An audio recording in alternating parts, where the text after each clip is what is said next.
art students. So in this video, I am talking about a 3D design exemplar. So when I use the word exemplar, what I mean is an example of a perfect portfolio. So this is a portfolio from 2019, so fairly recent.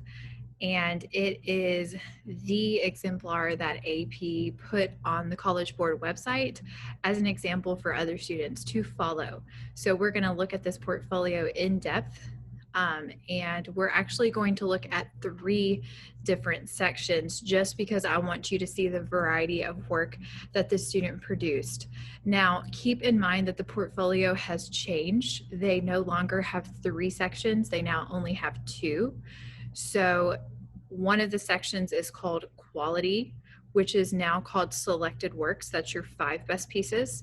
The other section is now called sustained investigation. It used to be called concentration. So that's why you hear me use both terms. In your concentration, you used to only include 12 images. Now you include 15 images. And you might be wondering, why do I have to do more images now? How is that fair? It is because there used to be a 3rd section called breadth. And in the breadth section, you had to show your range of materials and media that you were able to use. And those could be teacher assignments. And then AP decided that that was not fair because they felt like that was more grading the teachers than it was grading the students. And I tend to agree with that. And also having to make 24 pieces in a year and for us in only a semester is impossible. So they reduced it where you only have to do the selected works section, which is your visually unified theme that you create, maybe 6 to 10 sculptures for, and then include in that section, you represent it through 15 images. Keep that in mind, it may or may not be 15 sculptures. Then the selected work section is your quality. So it's your 5 best sculptures. You have to have at least 2 different views photographed for each of those sculptures. So every time you turn in a sculpture, I will actually take usually a photo from each different view, like top and then all 4 sides and the bottom if I need to. I might turn it, I might open it, I'll take every different possible view that I can think of just so we have it in case we need it in May. And then that selected works section, that can come from assignments that I've given you, or it can come from work that you've made in the past, or it can come from your sustained investigation. So you can double dip your sustained investigation and your selected works section. There is the website. If you want to click the link, you can go to the presentation that is also attached to this post. We're going to start with the score rationale. So I'm going to read this slide to you. The work shows an excellent application of 3D design principles to a broad range of design problems. Images 1A and B explore repetition of form and movement. The choice to make this work monochromatic unifies the work, while the curving soft lines create contrast against the geometric flat planes of the floating forms. In the spikes that descend below the cube-like forms, gradation in the length and angles of lines are evident. Scale and variety are used effectively in images 7A and B, and the 3 included photographs. In each view, the work is seen from a different angle. The black straws cast gray shadows on the white surface, creating a dramatic range of values. The work demonstrates a range of original and innovative ideas and an effective manipulation of the elements and principles of 3D design. Images 5A, B, and 8A and B include inventive architectural spaces. Architecture.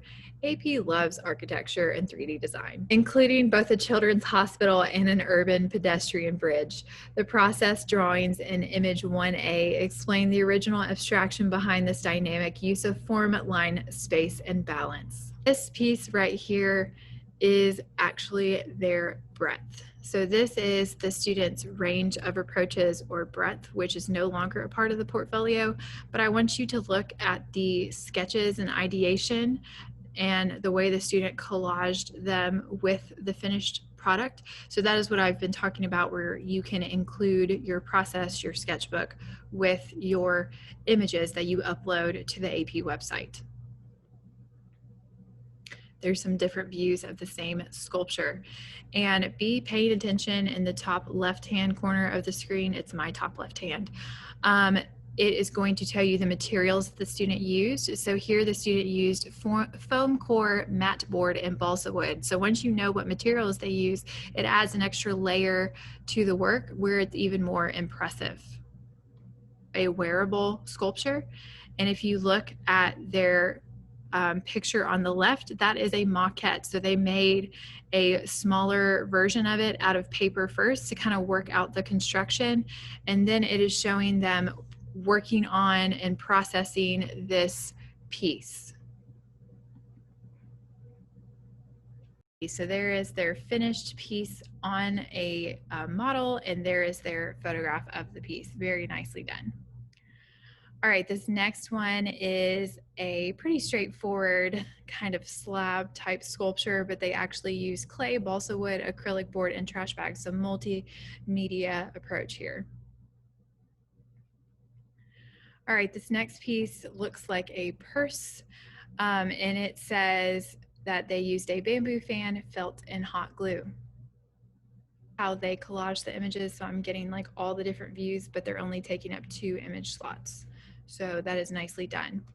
All right, some of the things that you can do in 3D design. Now, it is not something that I am personally super comfortable using as an artist, but if it is something that helps you or that you do, then feel free to include it in your 3D portfolio. And that thing is doing digital 3D designs in programs like SketchUp, Photoshop, or InDesign. There's also programs like Blender where you can make 3D models, and I'm sure there are other programs that are even newer, but those are the ones that I'm only slightly familiar with, but I just don't enjoy working in that way.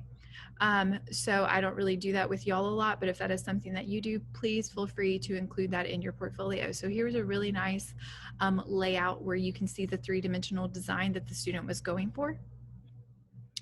Here are some other 3-dimensional designs, and here I can see that it's an entire architectural, design. Here is another 3D design. This looks more like the kind of thing that I would be comfortable doing, where you're doing sketches in a sketchbook, and you're showing what it looks like in space, but you're also showing what it looks like straight on from different angles. And I really like the way that the student collaged these images together.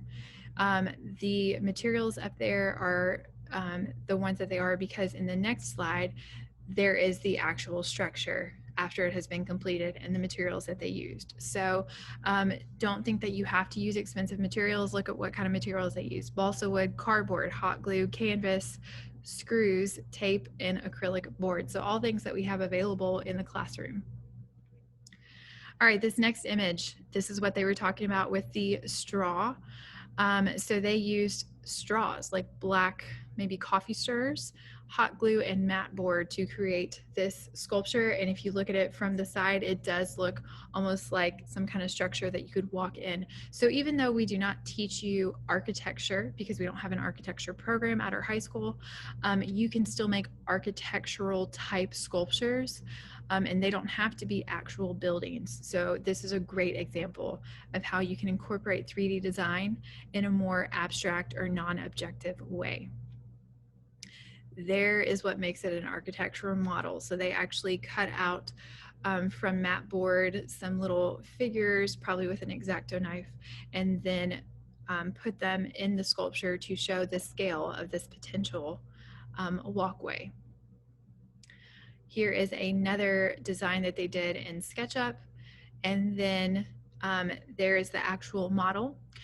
And I would like to point out to you that this piece is conceptually strong and the design is strong, but the actual sculpture itself it's good, don't get me wrong, but I feel like it was a smart choice on the part of the student to collage so many different images together so that I cannot see every little tiny detail, because I think if these pictures were blown up super large, I would actually be a little bit less impressed. Now, I could be wrong about that. They did receive a perfect score, But I think one of the things that they did that was very smart was collaging all these images together here to kind of play to their strengths and show us, you know, how smart their design was as opposed to the actual model itself. All right, so we talked about this. The scorers said several other things, but they said a thoughtful approach.